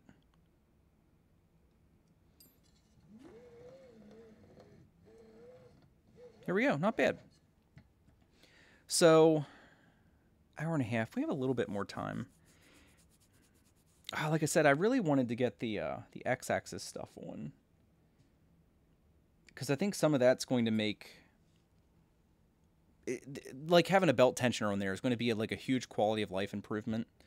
We're not going to get it on the machine today, but we can mock some of this up because I was kind of curious how this belt tensioner worked. Because you have your end piece here, and then this guy like slides in there with the pulley to act like a belt tensioner. But I don't understand entirely how that's going to work exactly. This could have used a little bit of support material in there. You see those holes were a little bit ugly. No other parts of this print did, but I think I could have put a little piece of support underneath there to keep that from getting ugly. So we'll go ahead and clean that stuff out. Just to get that little bit of purple spaghetti out of there. Because it's not going to affect the print at all. It just makes it a pain to insert the bolts and stuff.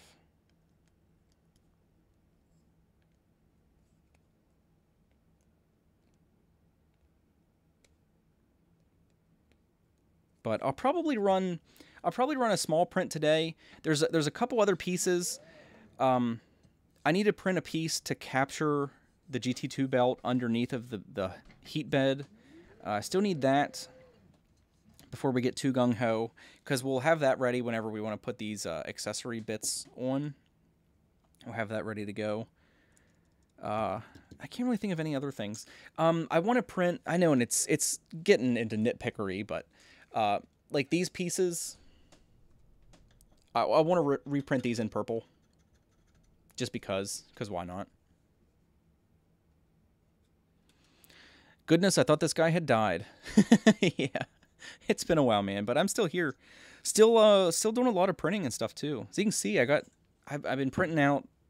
The A-Net's been running a lot printing stuff for itself. But, okay, so we clean that up.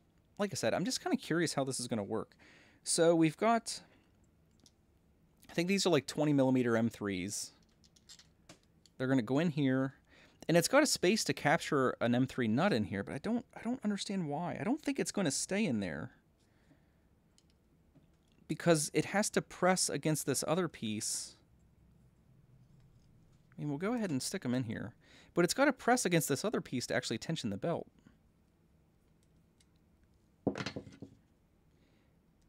And I have, let me go ahead and grab it. We can look at it.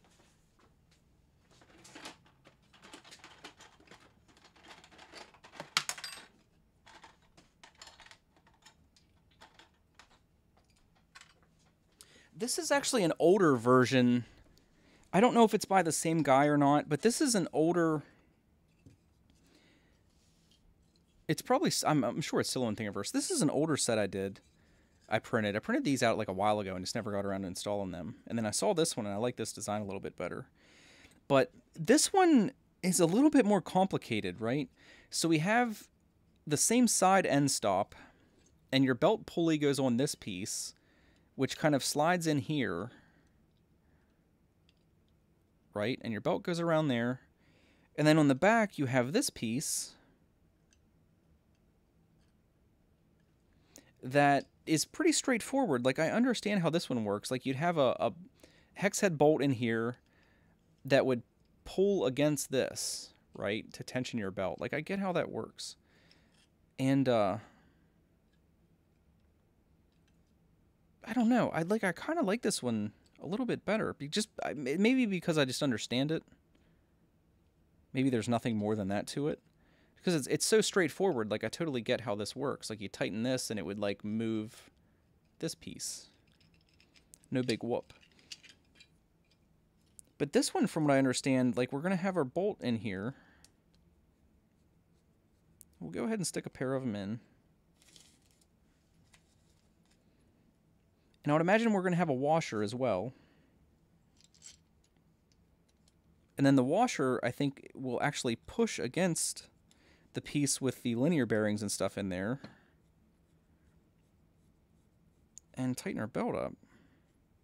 I'm guessing.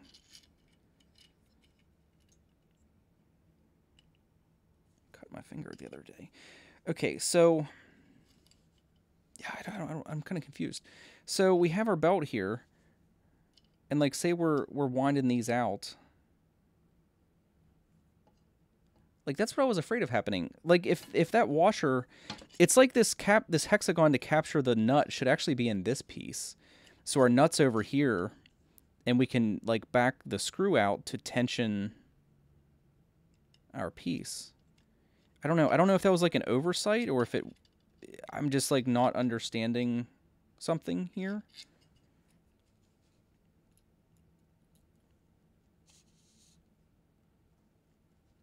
I don't know. Maybe we'll end up... because I like this piece. I think this piece is designed well. It has the little piece for the micro switch on here. I guess this one does too also. Because it actually mounts the micro switch kind of vertically as opposed to horizontally at the top of the axis. And I don't think that makes any difference. But this one also has a thing integrated so that you can use... there's the stop switch here for the Z-axis. I know it's behind there, but there you can see it. There's a stop switch here, and this, like, comes down and hits it, and it actually sets your Z height. And this one has a thing where you can put a bolt in there to actually have it, like, be easily adjustable, which is a nice feature, so I don't know.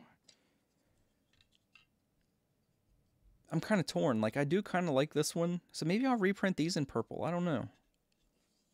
Because I think I do like this belt tensioner better.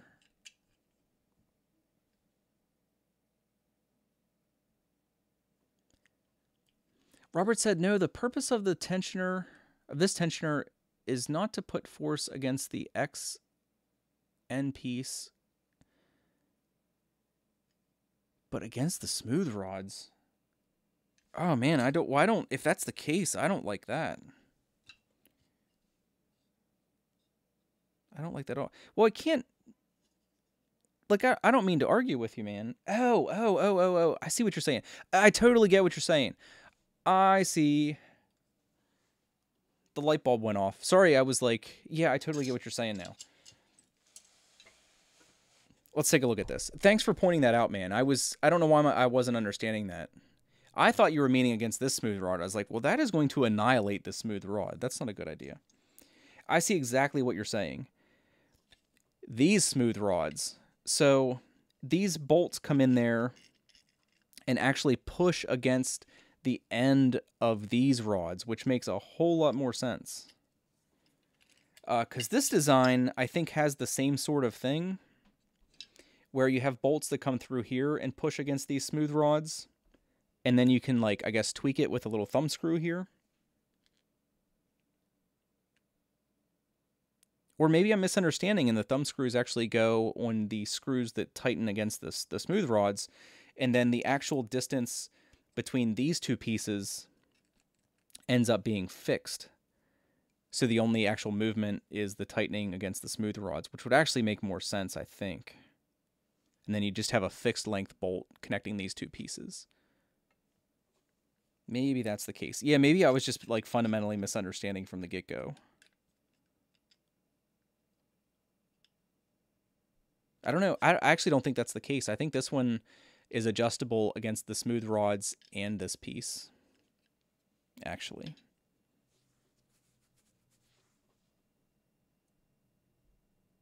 But no, it is. You guys are totally right. It is better because then your tension actually isn't pulling on this to flex these in, because these can flex.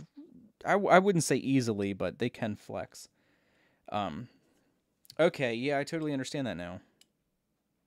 Thanks for getting my head straight, guys, because that was not making sense. Totally makes sense now. So yeah, that should work well. I shouldn't have any problems with that.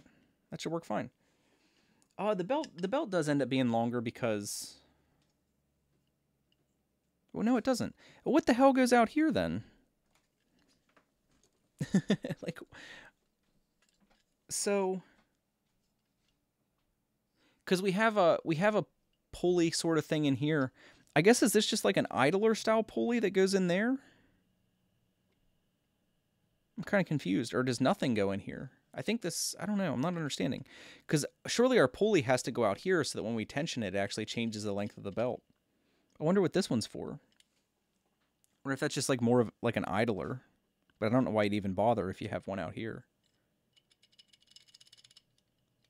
I don't know. I'll have to like do a little more research on this. I was thinking I understood how it worked, and I clearly don't. Also, it might be worth, like, I don't know, using some of these, because it would be nice to have a hex head bolt and just have these out here. Maybe I could print these instead of these out in purple. Use a hex head bolt to tighten these instead of having to whip out like a screwdriver every time I want to adjust my belt tension. But yeah, no, interesting. Learn something every day. Damn it. But there's one other thing. Since I have the camera right here, it made me think about it. There's another potential problem I see with this printer, is that these move a little bit down here. I don't know how much it is. Probably a millimeter. And they don't. This thing, they did move at the top before, but this piece kind of fixed that problem because it tethers these two together kind of snugly. So you don't really have much movement, though you do still have some front and back movement, maybe half a millimeter. And then I would say like a full millimeter of wiggle down here. And I'm kind of concerned that that might contribute to some of that real subtle banding that we see, because I'd like to try to fix that. Because the threaded rod doesn't have much wiggle room. It has zero wiggle room at the bottom. And being that these are threaded, these end stops, like the x-axis, can wiggle. Even if the threaded rods are perfectly rigid and the smooth ones aren't, the x-axis can wiggle a little bit because of the way the teeth are. They don't fit super tight. You shimmed yours with pieces of zip tie. It was causing Z-wobble. Yeah, I'm not at all surprised. I wish there was a way we could fix that. It could potentially print little 3D pieces.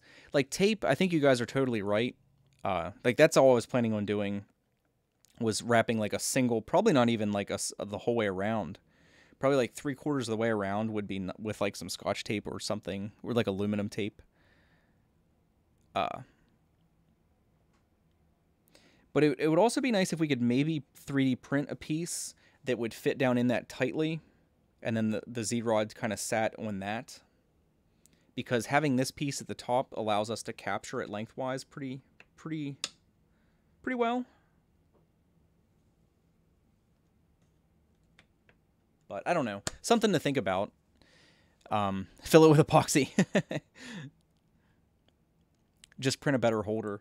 Well, the problem is this is kind of this piece is pretty integral to the whole thing over here, because we have this top plate that is actually the hole we're talking about, and that integrates into these side plates that bolt into the frame, and like the motor's held by this top plate and everything. So I mean, it's doable, but it would not be. I don't know. It would take a little piece. It would make the printer look cool to have this whole area on the bottoms be purple, because it's true on the other side too. It's probably, if I had to guess by feeling it, 3/4 of a millimeter, damn near a millimeter of wobble over there too. And I think that's why, like, I can't complain too much about these prints, but because they look good if you just like look at it from afar. But if you get the right angles, you can see there's a little bit of wobble, just a tiny little bit of wobble, that I think we can get rid of. Cut a Coke can, that would probably work pretty well too, because that would wear well if there does happen to be any movement. Probably not a bad idea. The wobble is a feature. It is not a feature. Don't feed me that. But I think those couple issues addressed, and I think this thing's going to print fantastically, even with this really, like, I've talked about it before, how much I hate the design of this extruder. But I think when we get all of the chassis things addressed, because like there we do have some wobble. Oh man, when you grab it, I don't think I've ever grabbed it like that. Even though it's only like a millimeter at the bottom, man, when you grab it like that, that's, I don't know if you guys can see that. There's no wonder that causes slight variations in the prints. I mean, that's like, I don't know. The MK2 doesn't do that. MK2 is nice and stiff. Yeah, it doesn't have any wiggle room. So I think we get those couple things buttoned up, man. This is going to be a solid printer. Get the MOSFET on there, good to go. Because this is already a little workhorse. Like a print like this, I think this thing was like 12 hours, something like that. This thing's been printing, not 24 hours a day, but it's been printing nonstop. And I haven't had any problems with it. It printed a full roll of purple, because like I said, I ran out of purple and I had to order a new roll, which came in like 13 hours from Amazon with Amazon Prime. Kind of dumbfounded when that showed up on the doorstep like 13 hours later. But yeah, I think I've run like 3 full rolls of filament through that. So, and the nice thing, if I get it, I've been gearing up to start selling lithophanes. Because I have a couple here, and they're really hard to see on like webcams and stuff. I don't know if you guys can see that. No, it just comes up like super bright. But I've been gearing up to print lithophanes, and if I could get this thing dialed in as well as the MK2 is to print some of these lithophanes, this thing would become a little cash cow again, because it was already kind of chugging away making spinners. Damn it, is that really that bright? This thing does not like the brightness. Let's get it here, guys. We're gonna get it here. We can do this. Because this one is kind of funny. I posted this on Twitter the other day. This is a stupid pic I had of myself from a while ago. But the MK2, man, I've got like lithophanes dialed in pretty well. And then I started doing like some just for the lulz kind of like lithophanes. Pretty sweet. But if I could get this thing dialed in well enough that I would feel comfortable printing those sorts of things on it, I'd be pretty damn happy about that. You're going for 2 MOSFETs and printing out the enclosure from Thingiverse. Yeah, that's my plan. Especially like you mentioned, there's some of the enclosures that will cover this whole side, which will also help with this upright flexing. 2 MOSFETs, I think. If you're going to do a MOSFET, you might as well do both. Do one for the heat bed and the extruder. The extruder really doesn't need one, but it doesn't hurt. It's certainly not hard to do. Certainly not very hard to do. But yeah, I think this is going to be a fantastic little printer when we get all this stuff done. And then, like I showed you guys this print earlier, this was printed before. This was the Minotaur bust, which I think turned out really well overall. If this was my first printer, I'd be happy with this. But then once we get all this stuff installed and see, I don't know if we need the MOSFETs or the extruder and stuff done, but we'll probably do another one after we do that. But when we get the frame stiffened up, I want to print this exact model again. It's like a 17-hour print at 100 microns, something like that. It's pretty long. Print the exact same G code on this again with the frame stiffened up and see if we've actually eliminated that like variance in the layer lines, because I'm pretty confident that it will. Also run a feed from the power supply to each MOSFET separately. Yes, very good idea. Because I think this is, they're called rails, which are like kind of quasi-independent sources of power from a power supply. I don't know, but I would assume this is a single rail power supply.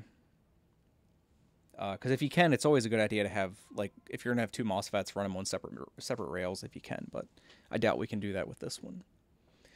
But I guess we're going to leave it there for today.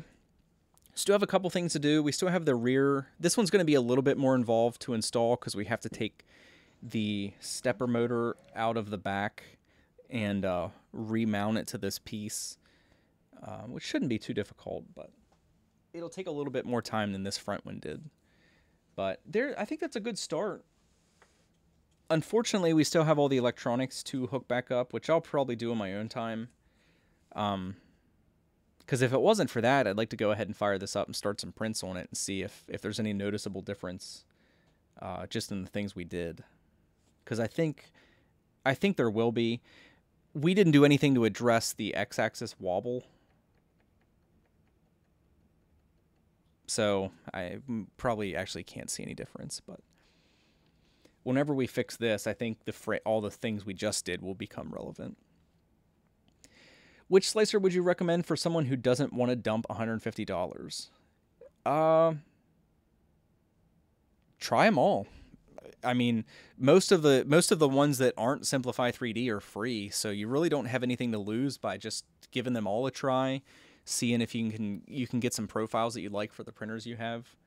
I'm kind of on the hype train with Simplify 3D. I know some of you guys that have it are probably aware that they've been releasing some teasers and stuff for updates that they have on the way, supposedly in July, so hopefully soon.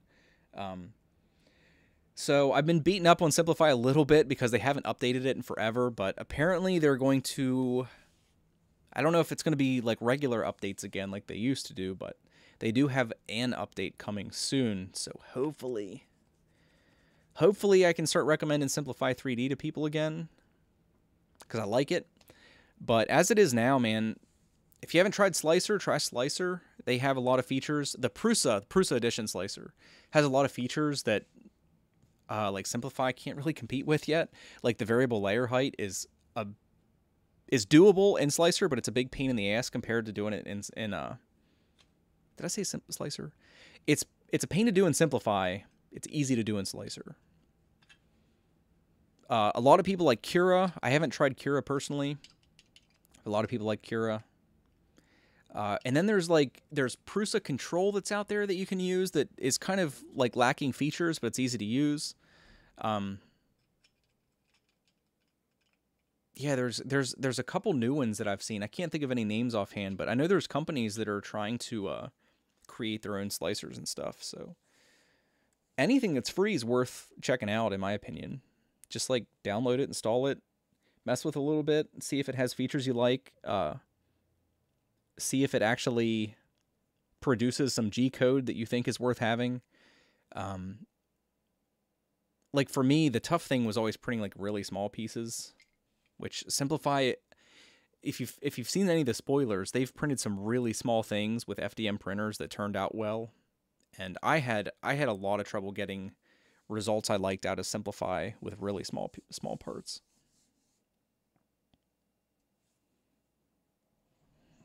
Meester, why don't you use Cure if it's free and you have nothing to lose? Time. I guess you do have something to lose. You do have your time to lose, potentially, if you don't have a lot of it to spare. But yeah, good eye, man. But yeah, Prusa Edition Slicers probably all most people need. And they've been putting a lot of work into that, so it's got some cool features.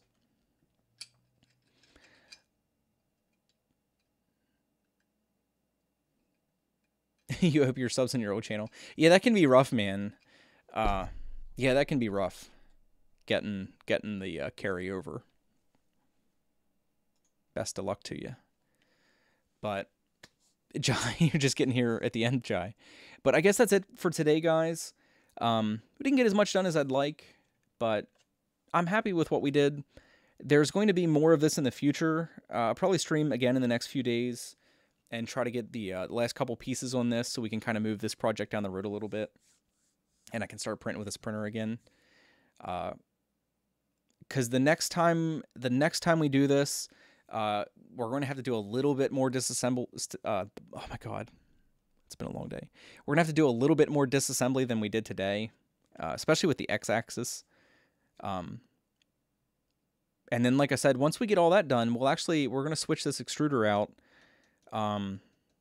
Phil Extruder sent me an E3D V6 Lite to try, which is almost identical to the one that's on the MK2. It's just a little bit different the way the heat sink and stuff is. It is a PTFE liner instead of being all metal, like down through the heat sink and stuff. But yeah, I'm getting back into things. I'm sorry I was distracted by life there for a while, but I'll be doing stuff on the reg again. I got the video coming out in the next few days about How USA. I covered like everything that was involved with getting my money back. Still haven't heard anything from them, so I think they're kind of dead in the water at this point. So don't send them any money. Don't buy any of their stuff. I think it's shameful that they're in the state they're in and their site is still up and accepting payments. Shitty. That's shitty of them. I haven't checked in the last few days, but when I checked like 4 or 5 days ago, their site was still up and you can still buy things from them, which I think is terrible. Sir Pigglesby. I will be getting him printing again. More than likely, as soon as we get this buttoned up, I'll start printing the other pieces out on this. Because I've got stuff I need to keep my MK2 occupied with. But Sir Pigglesby is not dead either. He's just taking a rest, and we'll get back to him because I need to finish him for my kids because they're pumped to see him when he's done. Are you still going for an A6 with the parallel rails? Yeah, I plan on it. I had all the money set aside because I had been taking money that this machine made from selling spinners and was setting it aside, but then life happens and you need to spend your money. So yeah, in the near future, because I really want to like see how far we can push this thing, and then as a comparison, see how far we can push the A6, because I think it's what, like $60 more, something like that. So yeah, sometime soon, man. Sometime soon. If only I had infinite monies, we'd do all kinds of things. But in that vein, thanks. I'm sure at least a couple of you here are patrons on Patreon. Thank you so much for the guys that have hung with me, especially in this last month where I didn't do a whole lot. I'm kind of like surprised that people are willing to like hang in there with me. So I really do appreciate that. And in the near future, I'm going to try to make it worth everyone's money that they give me to do stuff. Because it all does get used for 3D printing. So it really does let me do things like my normal budget. I wouldn't have been able to just like, oh shit, I'm out of purple. I'm going to go buy another roll of eSun. So it really does help. And I also did with the last Patreon payment I got, because I'm going to do that on a stream probably after the next one. I got a roll of PETG that I'm going to print with for the first time, and we'll do that on stream because I've been looking forward to that. And we'll probably try printing some lithophanes because I'm interested to see how the like semi-transparent nature of PETG works out for them. Because if they look better with that, I'll quit printing them in PLA. Check out Anycubic range. I'll check that out, man. Did you replace your 1-hot MK nozzle with the E3D V6? I'm sure lots of people have. Because if you get on Thingiverse, there's quite a few pieces that you can replace this plate and stuff. I gotta be honest, guys.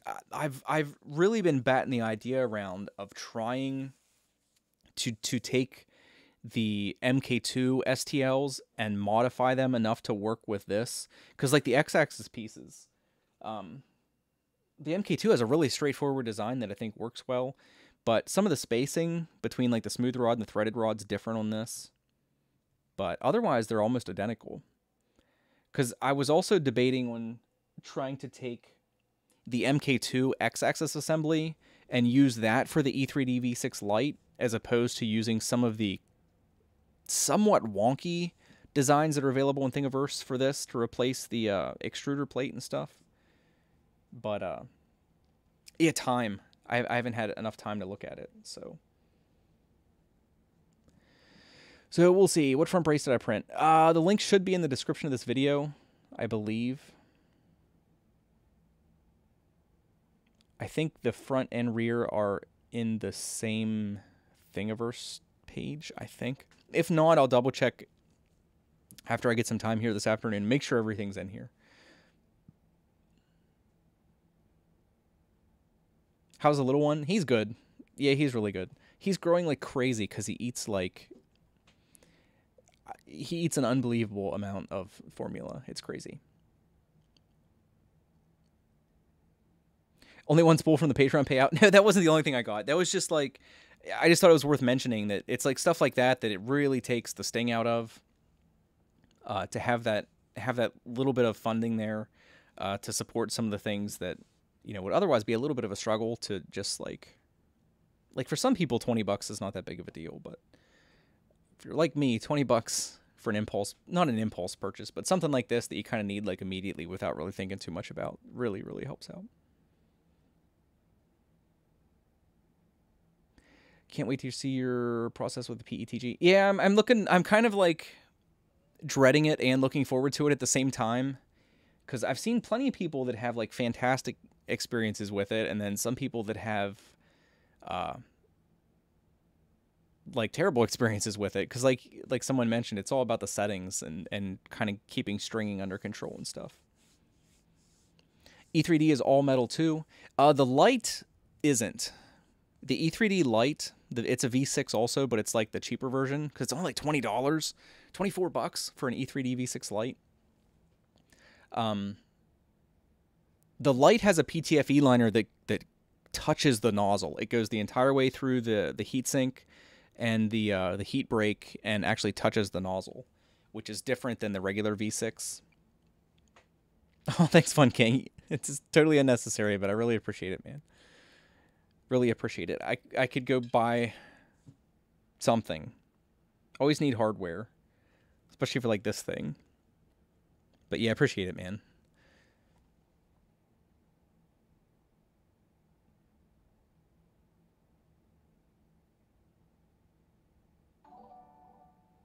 Why did I choose?